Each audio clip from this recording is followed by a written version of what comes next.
The summer sun beat down mercilessly on Dusty Creek, a forgotten town nestled against the jagged slopes of the Rockies. Dust devils danced through empty streets while crops withered in fields that hadn't seen rain in 4 months. The townspeople, weathered by generations of hardship, watched the sky with hollow eyes and prayed for mercy that never came. At the edge of town, where the main road dissolved into rocky trails, stood the town stables, a ramshackle collection of wooden structures that housed the horses and mules essential to survival in this unforgiving landscape. Inside one of the larger barns, Maribel Carter moved with surprising grace among the restless animals, her soft voice calming a stallion that had thrown 3 riders that week. "Easy now, Thunder," she murmured, running her hand along the horse's trembling flank. "Nobody's going to hurt you here." The stallion, a magnificent bay with wild eyes, gradually stilled under her touch. Mari had always possessed this gift, an inexplicable connection with creatures that others feared. It was the only talent the town acknowledged, though never with kindness. "Hey, look who's playing with the horses again," a voice called from the stable entrance. Mari didn't need to turn around to recognize Tommy Breslin and his gang of idle farmhands. They came by most afternoons when work was slow, always with the same tired jokes. "Maybe Thunder likes her 'cause she's built like a horse herself," another voice added, followed by cruel laughter. Mari's hands trembled, but she continued stroking Thunder's mane, waiting for them to leave. They always did eventually, bored by her refusal to react. But each barb carved a little deeper into the armor she'd built around her heart over the years. She hadn't always been this way, this careful, this guarded. 7 years ago, when she was 13, Mari had been different, louder, bolder. Her parents and younger brother had run a small horse breeding operation on the outskirts of town. Life had been hard, but full of laughter. Then came the fire. Mari could still smell the burning hay, still hear her mother's screams as the stable caught like kindling in the autumn drought. She'd been feeding the chickens behind the house when she saw the smoke. By the time she reached the barn, flames had already engulfed half the structure. She'd run inside without thinking, managed to pull her father toward the door before the smoke overwhelmed her and drove her back outside. The volunteer firefighters arrived too late. Mari survived because she'd been blown clear by a backdraft. Her family hadn't been so fortunate. The town had rallied around her at first, taking up collections, providing meals. But sympathy turned to awkwardness, then to distance. Mari ate her grief, filling the emptiness inside with whatever she could find. Her body changed, and with it, people's perception of her shifted from tragedy to punchline. She lived now in a small room above the stables, working for meals and a modest wage from Old Man Henderson, who owned the property. It wasn't much of a life, but it was hers, and the horses never judged her.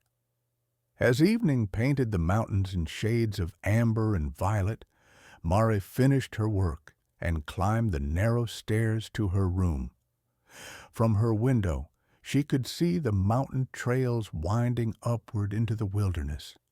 Somewhere up there, smoke rose from a solitary cabin. Elias Boone, the mountain man.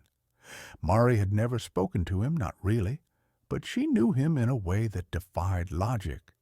She'd watched him from afar for 3 years, ever since the day he'd quietly repaired her wagon wheel when it broke on the road. He'd appeared like a specter, fixed the damage with expert hands, and vanished before she could properly thank him. Since then, She caught glimpses of him during his rare visits to town for supplies.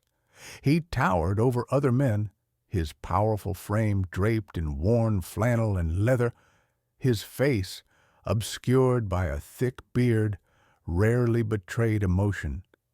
People whispered about him, the hermit who'd lost his mind, the dangerous recluse who should be avoided. But Mari had seen something different in his eyes during their brief encounters, a deep sadness that mirrored her own, a gentleness that belied his imposing appearance. She'd started leaving gifts on the mountain trail 6 months ago. Small things.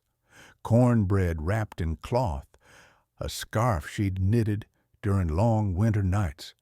Once a jar of honey she'd traded for at the general store. She never signed her name, never expected acknowledgement. It was enough to imagine him finding these tokens, to hope they brought him some small comfort. What Mari didn't know was that Elias treasured each gift, displaying them carefully in his cabin like sacred relics. He knew they came from her. He'd recognized her careful stitching, her preference for blue thread, the way she always wrapped things in squares rather than bundles. Elias Boone hadn't always lived alone on the mountain. 10 years ago, he'd been a different man, gregarious, ambitious, engaged to a woman named Sarah who made him believe in futures and forevers. They'd planned to marry in the spring, to build a life together in Dusty Creek, where Elias worked as a dam engineer and occasional timber surveyor. Then came the contract to reinforce the old mining access tunnel up at Copper Ridge. Sarah had insisted on bringing him lunch that day, laughing about his forgetfulness. Elias had been inspecting a retaining wall when he heard the rumble. The collapse happened in seconds. One moment Sarah was walking toward him, the next she was buried under tons of rock and earth. Elias had dug with his bare hands until they bled, screaming her name until his voice gave out. They'd found her body 3 days later. The investigation cleared him of any wrongdoing. The collapse was due to decades-old instability, nothing to do with his work. But Elias couldn't forgive himself. He'd been the expert.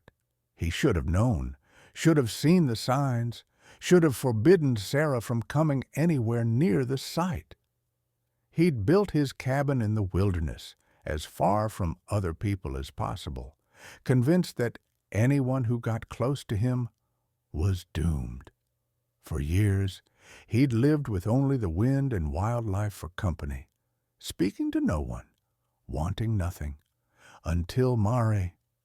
He'd first noticed her properly 2 years ago when he'd come down for winter supplies and saw her defending a limping dog from a group of boys throwing rocks. She'd placed herself between them and the animal, absorbing their mockery with quiet dignity until they grew bored and left.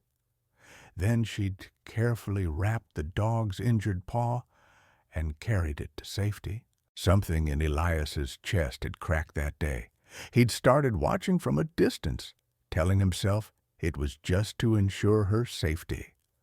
The town could be cruel, and someone like Mari, vulnerable, isolated, might need help. But gradually, he'd admitted a harder truth. He was drawn to her not out of protective instinct alone, but because she made him feel something he'd thought dead. Hope, possibility, the dangerous belief that maybe, just maybe, he deserved another chance at connection. Yet he kept his distance, convinced that bringing darkness into her life would be the worst thing he could do.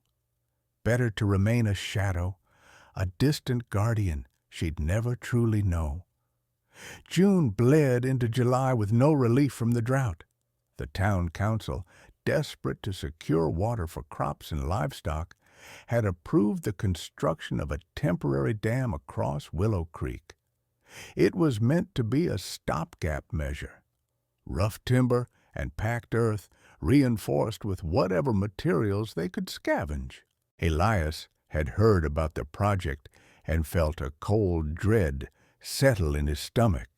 He'd examined the site from a distance and recognized the warning signs: the type of soil, the angle of the creek bed, the geological instability of the area.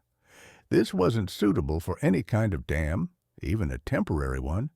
He'd tried to warn them, had walked into town one morning in early July and gone straight to the mayor's office. But Mayor Hutchins had laughed him off. "With all due respect, Boone, we've got actual engineers working on this, not some mountain hermit who hasn't practiced his trade in a decade. We need this water." "That soil won't hold under pressure," Elias had insisted. "And with the spring runoff from the mountains—" "The spring runoff is long past.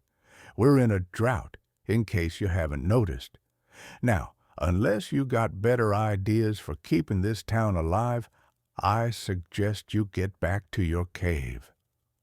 Elias had left, frustration burning in his chest. He'd considered sabotaging the dam himself, but knew that would only land him in jail and solve nothing. Instead, he'd increased his vigilance, checking the dam site every few days, watching for signs of structural failure. It was during one of these inspections in late July that he'd encountered Mari. She'd been riding along the creek trail, giving exercise to one of Henderson's horses, when she'd spotted him crouching near the dam's base. "Mr. Boone?" Her voice had startled him. Nobody called him by name anymore. He'd stood slowly, acutely aware of how he must appear, wild-haired, dirt-stained, half-savage. "Miss Carter, is something wrong?" She'd dismounted, leading her horse closer. "With the dam, I mean." He'd debated how much to tell her. "It's not stable. The foundation is—" He'd gestured helplessly at the earthwork. "If we get heavy rain, this whole thing could fail." Mari had studied the structure with intelligent eyes. "Have you told the mayor?" "He won't listen. Maybe he'd listen if more people voiced concerns." Elias had shaken his head. "The town doesn't listen to people like us, Miss Carter." The words had hung between them, an acknowledgment of their shared outsider status. Mari had looked at him then, really looked at him, and Elias had felt exposed in a way that had nothing to do with physical vulnerability. "I believe you," she'd said quietly. "I don't know why, but I do." That simple statement had pierced something in Elias's armor. Before he could respond, Mari had mounted her horse again. "I'll keep an eye on the weather," she'd said. "If anything changes, I'll help you warn people, whether they want to listen or not." She'd ridden away before Elias could thank her, leaving him standing in the creek bed, wondering if he'd imagined the entire encounter. August arrived with unusual humidity. Dark clouds gathered over the mountains, but refused to release their burden. The townspeople watched the sky with mixed hope and anxiety. Rain would save their crops, but too much too fast could be disastrous. On August 15th, the first drops fell. Within an hour, it was a deluge. Elias stood on his porch watching the storm intensify, his instincts screaming danger. The runoff from the mountains would be flowing directly into Willow Creek. The dam wouldn't hold, not under this kind of pressure, not with its faulty construction. He grabbed his pack, pulled on his rain gear, and started running down the mountain. The trails had already turned to mud, making progress treacherous, but fear lent him speed. He had to warn them, had to make them understand. Meanwhile in town, Mari had moved the horses to higher ground in the stables, sensing their agitation. Thunder was wild-eyed again, and even the normally docile mares were stamping and whinnying. Animals always knew when disaster approached. She was latching the last stall when Elias burst through the stable doors, soaked and breathing hard. "The dam!" he gasped. "It's going to break. We have to evacuate." Mari didn't hesitate. "How long do we have?" "Hours at most, maybe less." Elias wiped rain from his face. "I'm going to the mayor's office. Can you—" "I'll start warning people." Mari was already moving, pulling on her own raincoat. "The eastern neighborhood is lowest. They'll flood first." Elias caught her arm, struck by her immediate trust. "Mari, Miss Carter, this could be dangerous." "I know." She met his eyes steadily. "But 200 people live in this town, and most of them won't listen to either of us alone. We don't have time to argue. Go." They split up, running into the storm. Elias headed for the mayor's office, while Mari began pounding on doors, shouting warnings. Most people were reluctant to leave their homes. Some laughed at her. "The fat girl thinks she's a hero now?" Tommy Breslin jeered from his porch. "Go home, Mari. You're being hysterical." At the mayor's office, Elias faced similar dismissal. "Boone, you've been crying wolf about this dam for weeks. It's holding fine. I'm not going to panic the entire town because some rain makes you nervous. I'm telling you, the foundation is failing. I know the signs." "You knew the signs 10 years ago too, didn't you?" The mayor's words were deliberately cruel. "How'd that work out?" Elias felt the blow like a physical strike, but there was no time for old wounds. "Fine, don't listen, but their blood will be on your hands." He stormed out, mind racing. If the authorities wouldn't act, he'd have to do something himself. The dam was 2 miles upstream. If he could somehow delay the break, redirect the flow, buy them even a few extra minutes. He found Mari in the center of town, drenched and frustrated. "Nobody's listening," she said. "They think we're crazy. Then we do this ourselves." Elias made a decision that would either save lives or end his own. "I'm going to the dam. I can maybe reinforce it enough to hold through the worst of the storm, or at least create channels to redirect the water around the town center. I'm coming with you." "No, it's too—" "Don't you dare tell me it's too dangerous." Mari's voice was fierce. "You'll need help, and I'm the only one who believes you. Besides—" She looked at the town that had never shown her kindness. "They deserve to be saved, even if they're too stupid to save themselves." Elias saw the determination in her eyes and recognized a kindred spirit. "All right, but we need horses. The truck won't make it in this mud." "I have just the one." Thunder, the wild stallion, stood calmly as Mari saddled him, a testament to the bond between them. She also prepared Henderson's largest draft horse, a gentle giant named Atlas.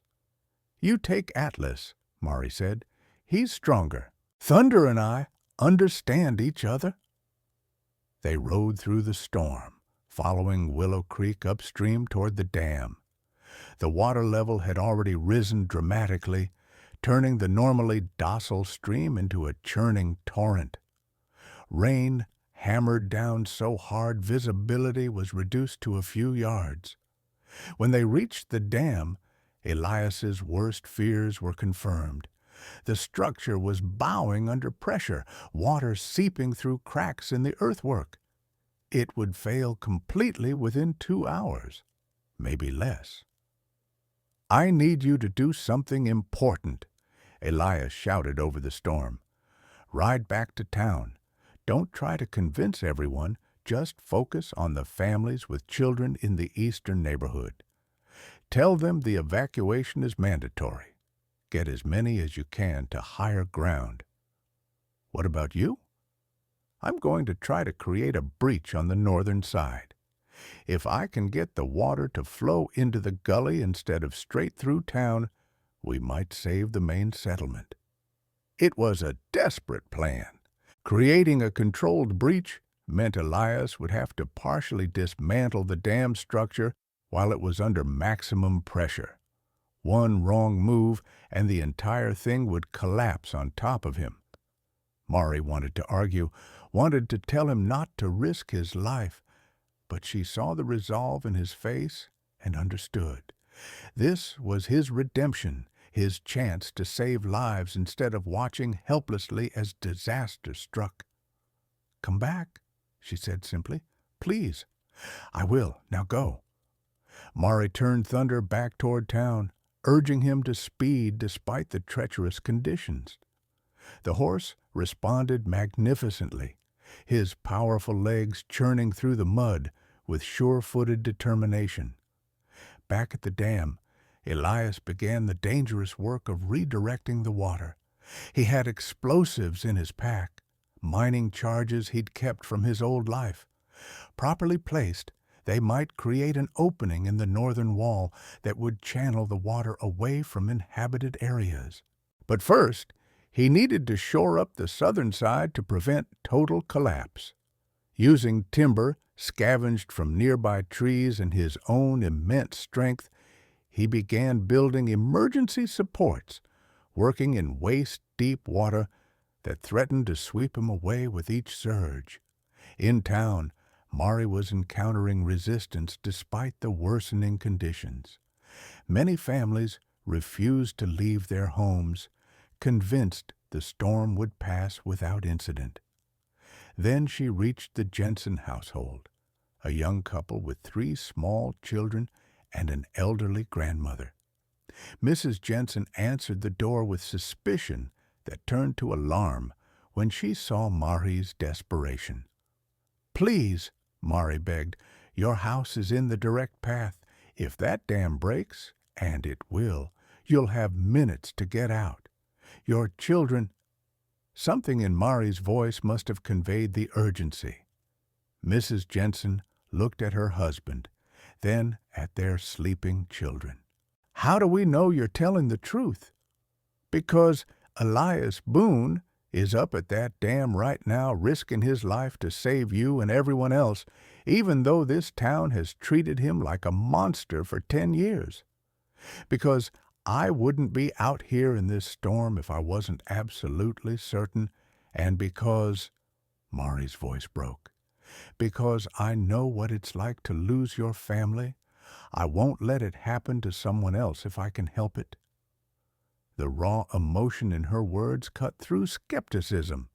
Within minutes, the Jensens were loading into their wagon.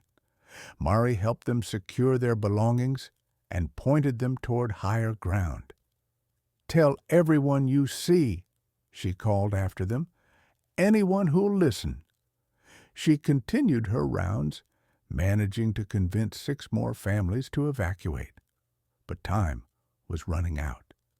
The water in the streets was already ankle-deep, rising by the minute. Meanwhile, Elias had successfully reinforced the southern section and was preparing to set his charges on the northern wall. But the dam's condition had deteriorated faster than anticipated. Water was now pouring over the top, and the entire structure shuddered with each surge.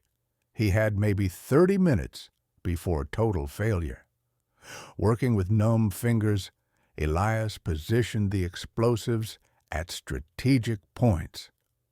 The trick was creating an opening large enough to divert significant water flow without causing a catastrophic collapse that would send a wall of water straight into town.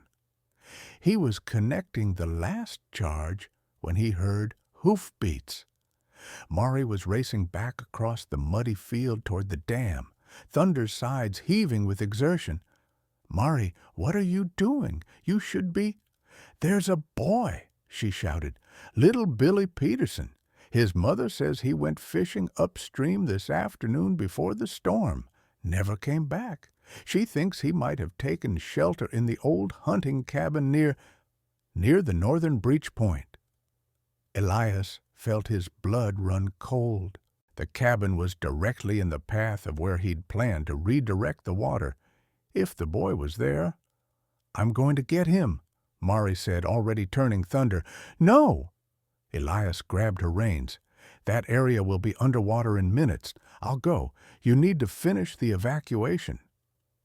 You need to set off those charges at exactly the right moment, or we all die. I'm faster on horseback anyway." Mari's jaw was set. "Where's the cabin?" Elias realized arguing was pointless. He gave her quick directions, then added, 10 minutes, Mari. That's all you have. After that, I have to blow the charges whether you're clear or not." Their eyes met in a moment of perfect understanding. Both knew the odds were terrible.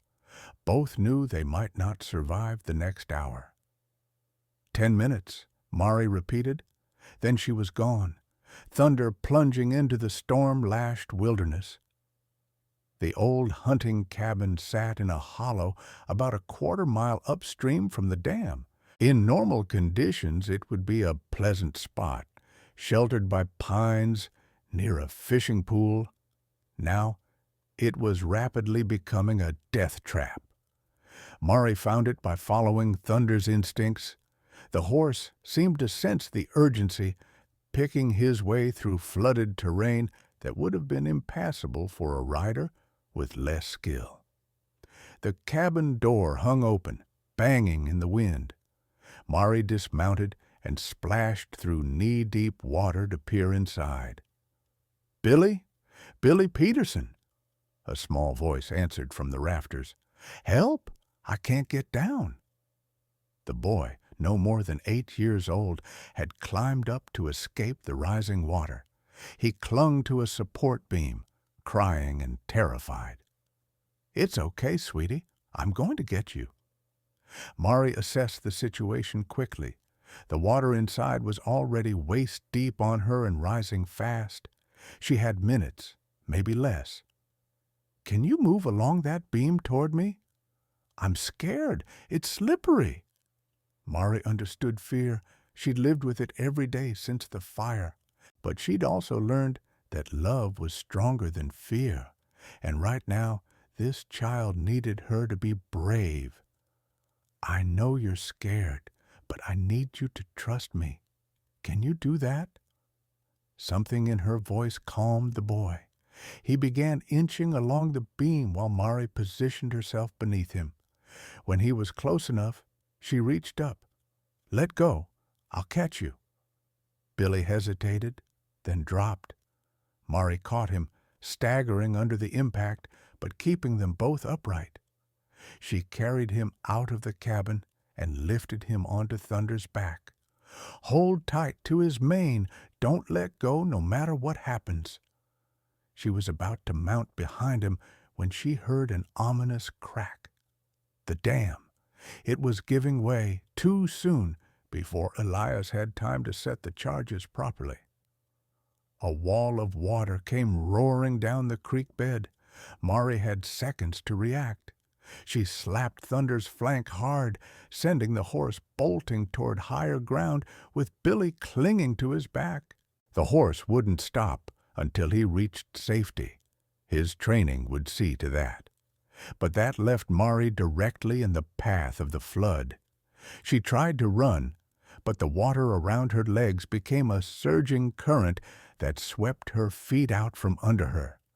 She went down hard, the world becoming a chaos of water and debris. "This is it," she thought with strange clarity. "At least I saved the boy. At least I did something that mattered." Then strong arms grabbed her, yanking her up and out of the flood. Elias had her, his powerful grip unbreakable even as the water tried to tear them both away. "I've got you," he roared over the sound of the rushing water. "Hold on." He'd abandoned the dam when he heard the crack, had run toward her location on pure instinct. Now he fought his way toward a massive boulder that jutted from the hillside, using his strength and knowledge of the terrain to find purchase where there seemed to be none. They reached the rock, and Elias boosted Mari up onto it, then hauled himself up beside her. Below them, the flood raged through the hollow where they'd been standing moments before, carrying away trees and debris. "The charges!" Mari gasped. "Did you—" "Couldn't set them properly, but the dam broke in a way that might work in our favor. More of the water is flowing north into the gully." They clung to the boulder as the flood peaked, watching the destruction unfold. Minutes passed like hours. Gradually, the worst of the surge moved past them, leaving a landscape transformed by water and mud. "Billy?" Mari asked urgently. "Thunder knows to go to the stable. Boy should be safe there." They waited until the water level dropped enough to risk moving, then made their careful way back toward town. The devastation was extensive. Lower buildings were flooded, streets had become rivers. But it could have been so much worse. As they trudged into town, soaked and exhausted, they found a strange scene. Families gathered on higher ground, including those Mari had convinced to evacuate. The Jensen children were safe. Billy Peterson was wrapped in blankets at the stable, traumatized but unharmed, telling anyone who'd listen about the brave lady who'd saved him. Mayor Hutchins approached them, his expression sheepish. "Boone, Miss Carter, I owe you both an apology, more than an apology, if you hadn't acted when you did." "Save it," Elias said tiredly. "Just help people rebuild." But the townspeople weren't content with letting the moment pass quietly. Someone started clapping. Others joined in. Within moments, there was applause, cheers, people crowding around to thank them. Mari felt overwhelmed, disoriented by the sudden reversal from mockery to praise. She wanted to slip away, to process everything that had happened, but the crowd pressed close. Then Elias did something she never expected. In front of the entire town, he took her hand. "None of you saw what I saw today," he said, his deep voice cutting through the noise. "You didn't see Mari risk her life for a child who'd never shown her kindness. You didn't see her ride into a flood without hesitation. You've spent years treating her as less than she is. But I've watched her for longer than you know, and I've seen the truth. She's the bravest, kindest person in this town, and his voice faltered. Years of self-imposed isolation made the words difficult, but Mari's eyes gave him courage. "I love her," he finished simply. "I have for a long time, if she'll have me." The crowd fell silent. Mari felt tears streaming down her face, tears of exhaustion, relief, and overwhelming emotion. "I loved you first," she whispered, then louder, not caring who heard. "I've loved you from the moment I realized you were the one leaving those wildflowers on my windowsill in winter. That you were the one who fixed things around the stable without asking for thanks. That you saw me when everyone else looked through me." Elias pulled her close, and they stood together while the town watched. Two outcasts who'd found each other and, in the process, found the courage to save everyone who tried to break them. The reconstruction of Dusty Creek took months.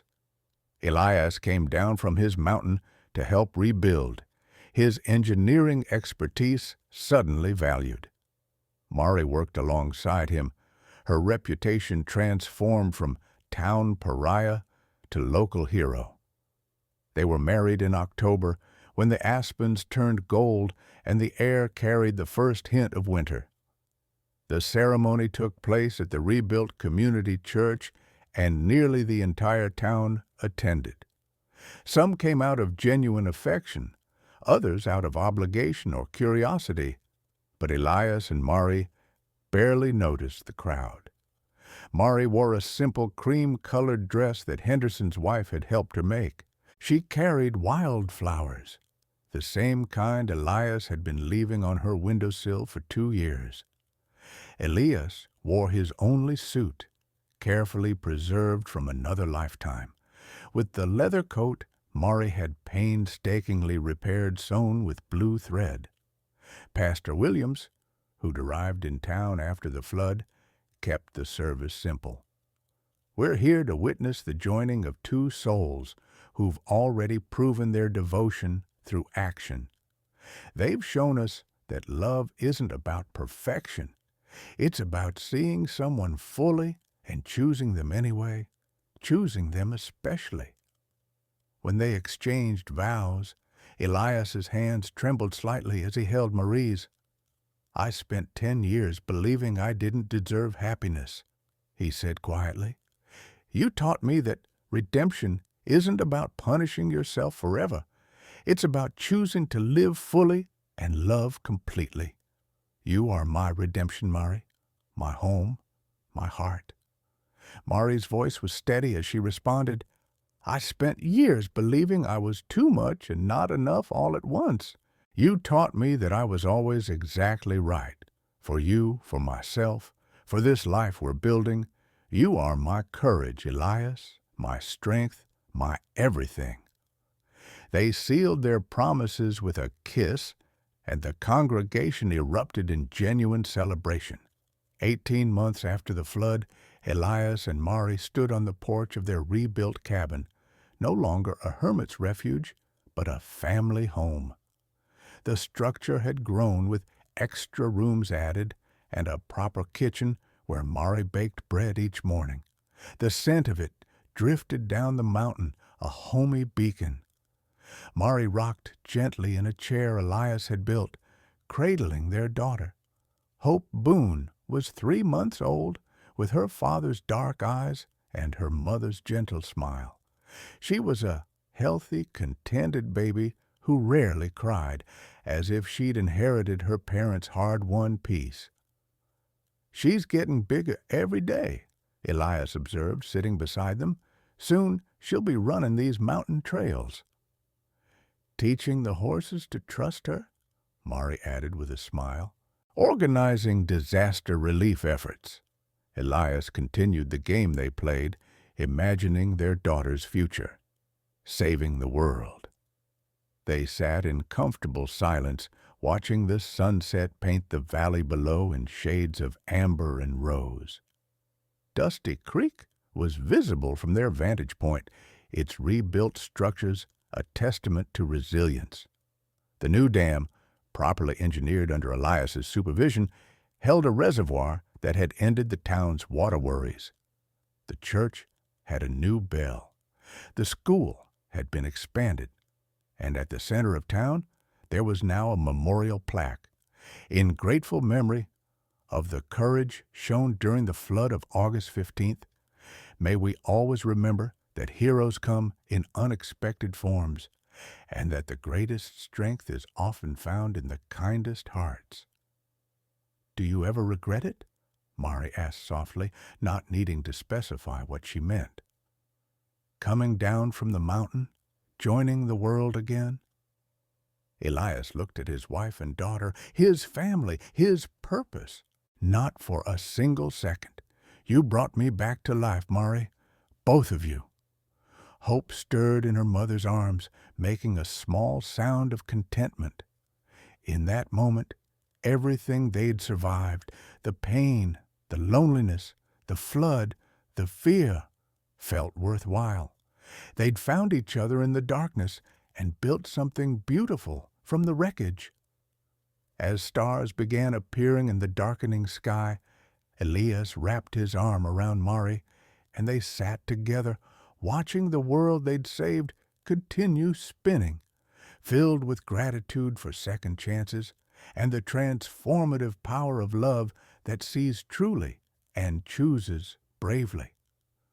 The mountain wind whispered through the pines, carrying with it the promise of tomorrow, and the Boone family listened, secure in the knowledge that whatever challenges lay ahead, they would face them together, stronger for their scars, wiser for their sorrows, and infinitely blessed by the love they'd found when they'd both stopped believing it was possible.